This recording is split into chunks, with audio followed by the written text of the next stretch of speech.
in the meantime, in between time, he was getting me gigs doing, stuff, production assistant here and there. I even actually worked on one of the first Women of Atlanta, or what was that, Housewives of Atlanta. I worked on that first production, but I didn't last long on that because the producer of one of the teams that I was on didn't like me as a production assistant simply because I was not a college kid who was green to life and green to respect or anything like that, and he just wanted to. Production assistants are like the welcome mats of the industry. I didn't know this, and coming from the background that I come from, I wasn't gonna let this guy treat me any old kind of way, and he sensed that, so he didn't want me there. Not to say that I wasn't doing any work. I was doing what I needed to be doing. He just didn't like my attitude towards it. He wanted to be in control, and he wasn't in control when it came to me, and he didn't like that. So he would do stupid little stuff, like we in the van one day, and I'm driving the van. I'm, focused on my job, and he said something like, "Yeah, and I was working on this new reality show, man, about where they play these tricks on the production assistants. They make them think that they're are doing a certain job or anything, and then they're really, really, really, really working them really hard, but in all actuality, they're taping them, and the reality show's about them and about them getting, treated bad, this, that, and the other." And I'm sitting there and come on, man. I mean, I'm from the hood. You can't say a subliminal diss to me without me knowing, and I'm a rapper. I know this is a subliminal diss to me. You know what I mean? So I immediately curl up, and I wanted to turn around and smack the little peep squeak. But me doing that would have ended me back up in jail. And plus, I was still on parole, out of state. So I'm like, oh, this guy's really burning me up. You know what I'm saying? But I tried to stay with it. I asked God for some help. Lord knows, I asked God for help that day. But things got worse and worse, and he ended up narking me out to the people that were higher on the production ladder, and they ended up firing me for. But he actually tried to shake my hand. I was like, he tried to shake my hand, and I psych. But before I decided to leave that part of the industry, I ended up getting a gig with Dallas Austin. Dallas Austin had this gig called 8 Days. It's like a mini movie type, Prince Purple Rain type deal, and it was to promote a new album, a compilation album that he was putting out, as well as his own projects that was coming out. And I met some really good people there, man, under the production side of things. And it was kind of right. I fit in that type of crowd there. And instead of me doing camera or being a production assistant, I actually did sound on that. And everything was pretty good, man. And because it was Dallas Austin, I got to see his little studio or whatever. So, you know me, I'm an opportunist that I am. I tried to give him some beats. He told me, hey, listen, you need to get up with this lady who works here at the place, and the sister will take your information down, this, that, and the other, and then she'll be working with you, and then she'll funnel you to me. I'm like, cool, no problem. But I've heard this before, but I'd say, hey, look, maybe because I did some work for him, maybe this will work out. I left the CD there anyway, and I ended up calling her. Never got an answer. I just was wore out. I was like, man, it takes this much to be in the business. And I used to hear people talking about dues every time, like, you got to pay dues in this industry. And, you know, I thought they was just talking about you got to be a good rapper. Like, you got to go and do these radio shows. You got to do concert after concert. You got to do song after song. You got to spend countless nights in the studio. You got to spend countless days on the video shoot sets and this, that, and the other. I'm thinking this is paying dues. I'm not thinking being on is paying dues. So I ended up doing that for a couple of months, and it really gave me the opportunity to be able to go to the studio when they were in the studio, and I saw how things worked in a professional studio. I saw how they recorded. I saw those guys are a beast. Those guys wrote for the Pussycat Dolls. They wrote for everybody in the business, and I admired that about them because they were young dudes that really had a hold on the industry, and they had their own little project coming out, and that's where I needed to be. But being on their street team kind of made me feel like I didn't fit in, you know, because I mean, I also told them that I was doing this and I do beats and I also rap, blah blah blah blah. But once again, it was another flashback to the Conquer days, when that team is only working on that artist's project. They were seeing tunnel vision. This is it. This is what we need. This is what we after. We're going to make this work. We're going to win the championship, and we're going to win with this team right here. The other teams have to wait. We got to deal with this team right here. And it kind of frustrated me to the point where I didn't want to be sidelined anymore, but I was learning so much dealing with them as far as being on the street team, and I kind of had fun doing it, you know what I mean? It wasn't where I wanted to be, but I had fun doing it. Don't be surprised if we opening up for Obama, you know what I'm saying? Don't be surprised, dog. This is what it is, hustle. Legal hustle move. I want to shout out everybody that worked on this campaign, especially the artists, man. They really gave me their all and just stepped it up, you know what I'm saying? And everybody got a shout out, man. Genesis right here. He's still working. He ain't stopped, you know what I'm saying? He did an 18-hour mix, you know what I'm saying? The longest mix in history, and still give it, you know what I'm saying? So, man.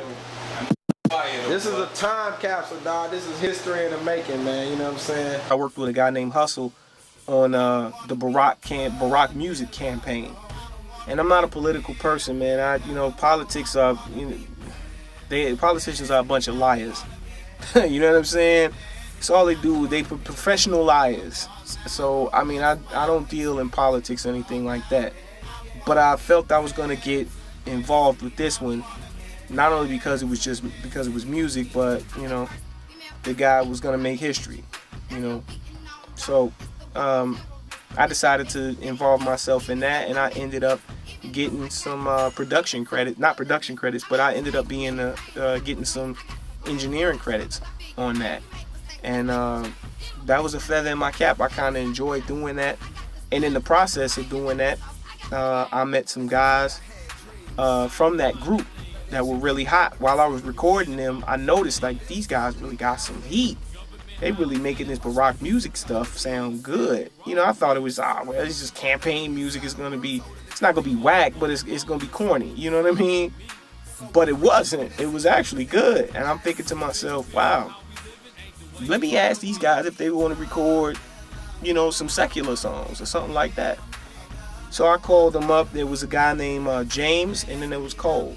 And they called themselves Crown Royal.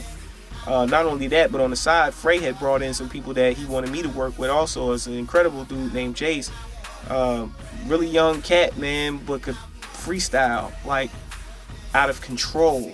He freestyles like I write. They all do admire how I aspire to be much hotter than fire and never perspire, even under pressure, and never even sent Sir Paul my letters. Kept it to myself while y'all cats like Cheshire, pussy ass niggas who die when they chest up.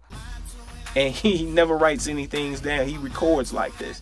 The boy's good, man. So him and his buddy Siege, they were wanting to work on their own little group stuff. And so I had them, and they were good, and I'm like, wow, what if I put these guys together and come up with a group?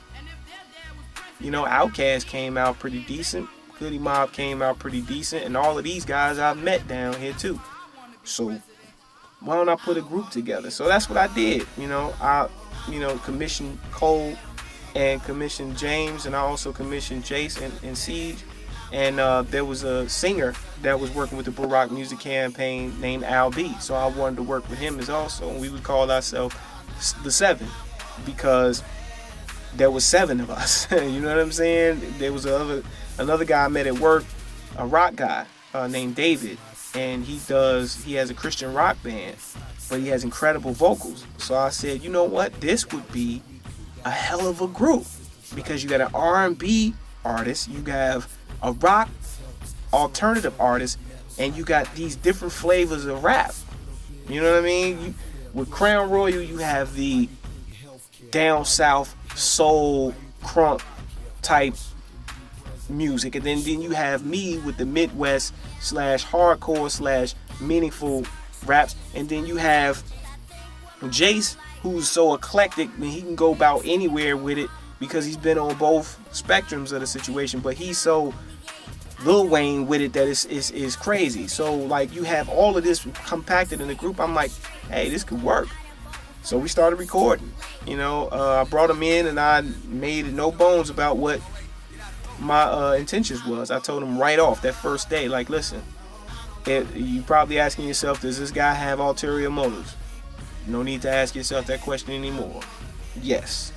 My ulterior motive is I'm trying to make it. You guys are trying to make it. So therefore, if I can help you guys record this, I'm giving you an opportunity and giving you an arena to do what you need to do. And I'm here at your service to do that.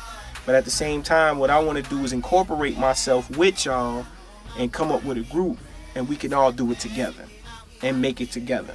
So that's my only ulterior motive. It's not a money situation. I don't care anything about that. I just want to use this as the vehicle to push me into the industry and push us into the industry. And everybody was with it. So after we had talked about putting the group together and everybody somewhat agreed to the situation, it was like, okay, let's start recording the first songs. That night, after I spoke to him about it and after we hashed it out, that night we recorded like 3 songs.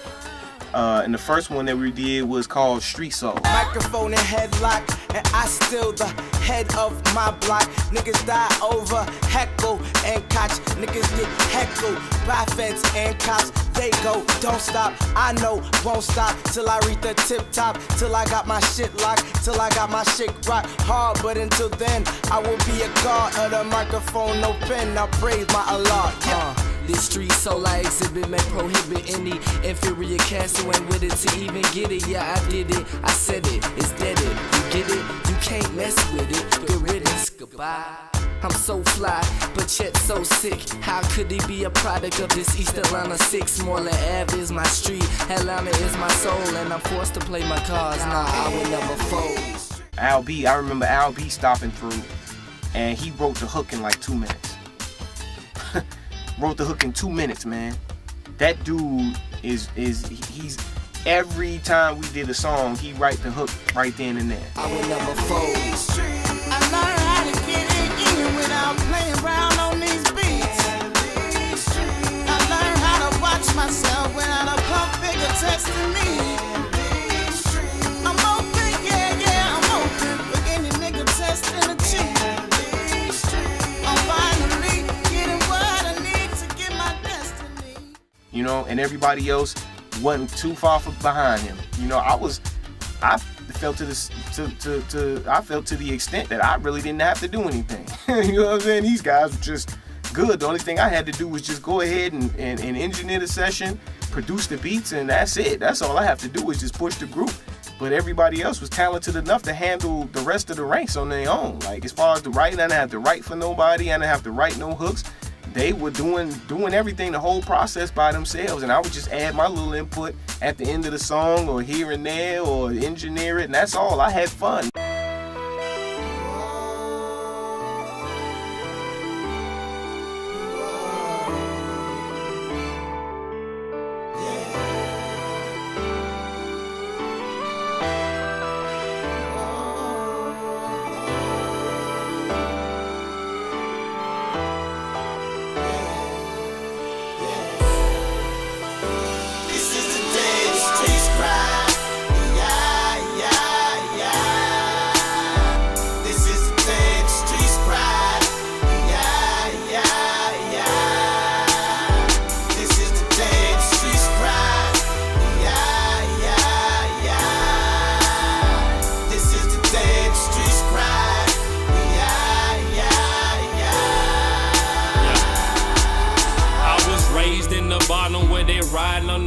lanes, gripping grain, gripping text, and they quick to bust your brains in the trap where they slang with their eyes on the prize. Everybody trying to eat, that's why the murder rate increase. Man, it's cold in these streets, we in the belly of the beast. Niggas pack enough heat to leave your chest with a crease. Ducking, dodging the police like a game of freeze tag. Some survive, some die, wind up in that body bag. I was born at the top where my niggas be gang banging, dope slanging, gun raining, slugs, a lot of corpses draining blood, trying to eat. Bullets bringing nightmares, no time to sleep is poverty. Single mothers, absent fathers, children weep. The shit is deep, like the bottom of my stomach. Hungry, I rob and steal, left me with no choice, so I pop and kill. Yeah, it's ill. Think you got it bad? Imagine how I feel. I ain't never been happy for real. This is the day the streets cry.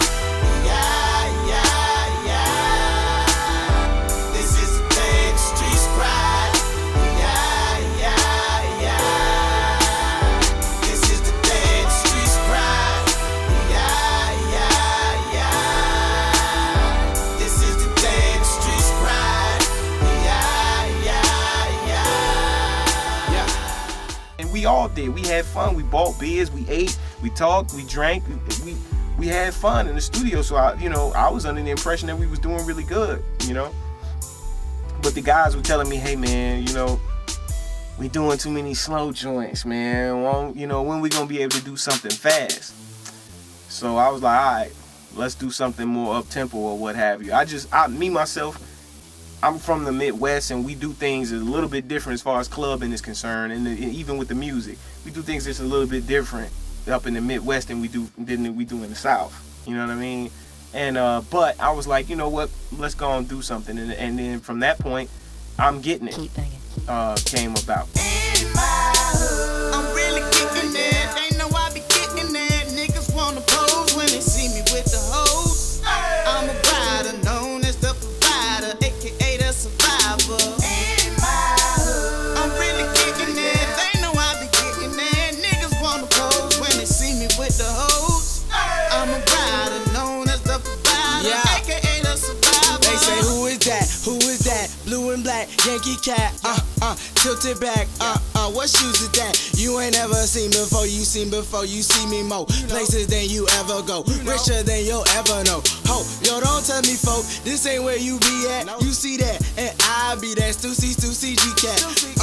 Now react to the way that we act, you'll be smacked. So watch, you know that I'm hot, yeah. Blue blockers by Gabbana, they cost a couple $100. On the grind can't stall, cause your boy tryna ball like I picked them lucky numbers. One fold like I'm holding aces, need more dough tryna fold big faces. Take a few trips to exotic places, all about bread, I'm so tenacious. Got the girls like goodness gracious, all types from different nations. Like I'm tall, light skin with a real long hair, that's my personal favorite. Like an 08 vet with a sunroof, 7.2 cut off, 442, 85 grand net with a T-tops. Old school like the pump up Reebok. In my hood, I'm really kicking it. They know I be getting it. Niggas wanna pose when they see me with the hose. I'm a rider, known as the provider, aka the survivor. In my hood, I'm really kicking it. They know I be getting it. Niggas wanna pose when they see me with the hose. I'm a rider, known as the provider, aka the survivor. They even brought one of their homeboys, GA. He came by. He's a solo artist, but he came by and he even dropped a couple verses for us on Wrong Side of Town and on What's Wrong with Y'all. And I felt like it was an honor, you know what I mean? After I heard him spit, I'm like, that's an honor. I'm from the east side of Atlanta where the mics come out. When the people go inside and all the lights go out. And the goons come out to play and show you what they about. If you can't walk it how you talking, you might get wiped out. And if you ain't from around here, you better change your route. Cause 99% of niggas you gon' see thugged out. And when we're hungry, we won't hesitate to run in your house. This shit bad enough as it is, and it get worse in the drought. Niggas laying in bushes, hopping out at the